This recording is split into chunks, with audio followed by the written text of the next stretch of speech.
Hello dear friends, I'm Jax Mandrake, and this is my first top 10 list. There are a lot of these lists on the net, probably far too many, but I haven't seen one quite like this. It's a list with a difference, and it requires a bit of explanation. As with a lot of my videos, I'm going to talk about one of my hobbies, video games.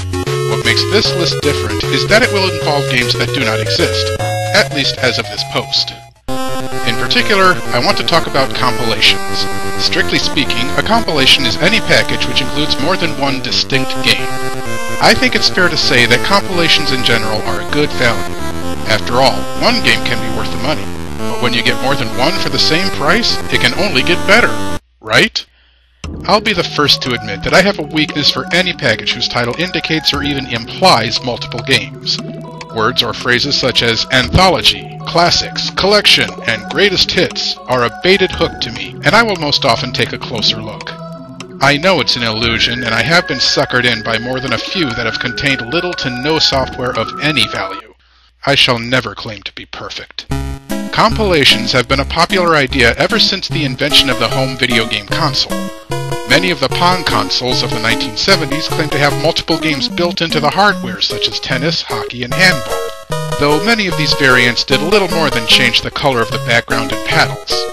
Cartridge-based consoles wasted no time making similar claims.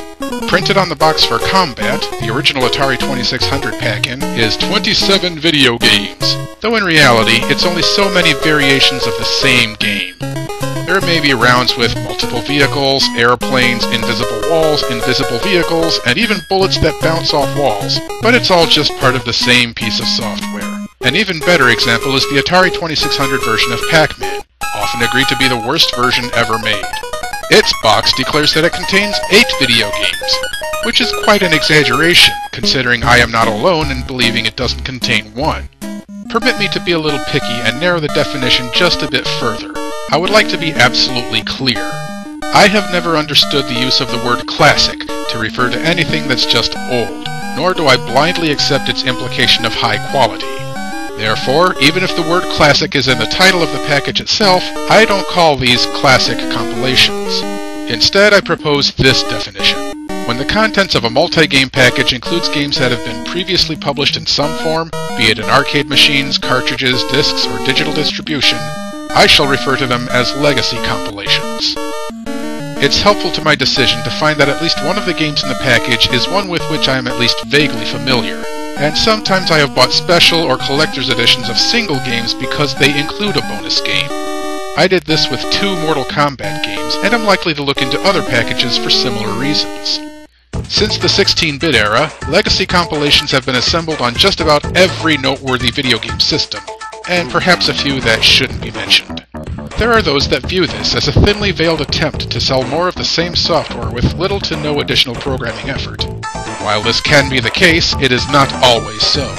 The best collections tend to have some form of improvement, such as updated visuals and sound or previously unreleased games. Other bonuses may include interviews with developers and similar fluff, which is realistically enticing only to truly obsessive-compulsive nerds. Sadly, there are many games that have not been widely played in many years, some of which are truly deserving of a fresh coat of fame. To indulge a bit of my personal fantasy, I present the top 10 video game legacy compilations that should be made for modern systems. Well, actually, I couldn't narrow it down quite that far, so I'll give you the top 12 legacy compilations, so on and so forth. Before I begin the list proper, I have to hand out an honorable mention and why it didn't make the list. Half-Life. Now, before you start flame-bombing me, let me explain.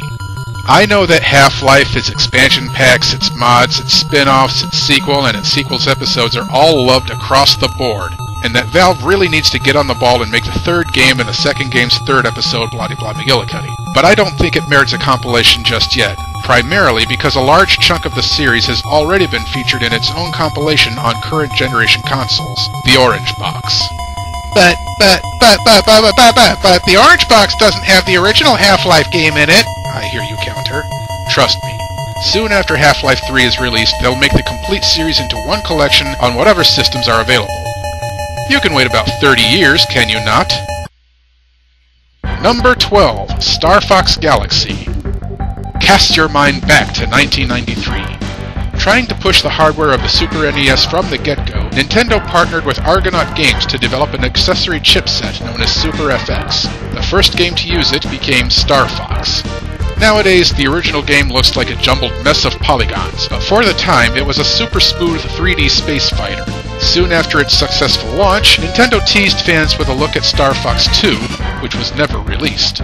Nobody seems to know for sure how complete it was, but there was obviously enough to put on display. So I say finish what you had and put it in this box set.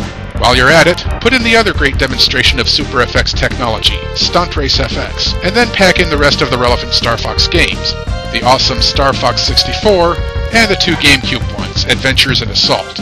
Sure, they weren't as well received as the oldest ones, but they are still fun. Haters, never mind the fact that Adventures is effectively a Zelda clone starring Fox and a blue girlfriend. Just have fun with it. Number 11, Square Enix Treasures.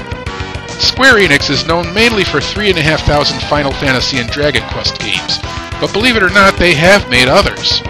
True, their forte is the role-playing game popularized in Japan, and that's the focus of this collection. Sadly for us Americans, a lot of them have stayed in Japan, never translated into English. That's why this is the least likely entry on the list to ever show its face. For familiarity's sake, and because they are some games I truly love, I would include a few harder-to-find Super NES titles that are available in English. EVO Search for Eden, Brainlord, and Final Fantasy Mystic Quest. Yeah, I'll toss that one in. I loved it. Some localized Japanese titles in this package for which I would pay good money: Alcahest, Bahamut Lagoon, Live Alive, and Treasure Hunter G. For some real old-school love, they could also toss in a few of their Famicom/NES pre-Final Fantasy games like Rad Racer, Thexter, and Portopia. The original version of Star Ocean would be cool too, but since that's already been localized on PSP, there's no need to get greedy. Same goes for the Final Fantasy Legend trilogy on Game Boy. Although, if Square Enix wanted to assemble a Saga compilation, they would fit nicely.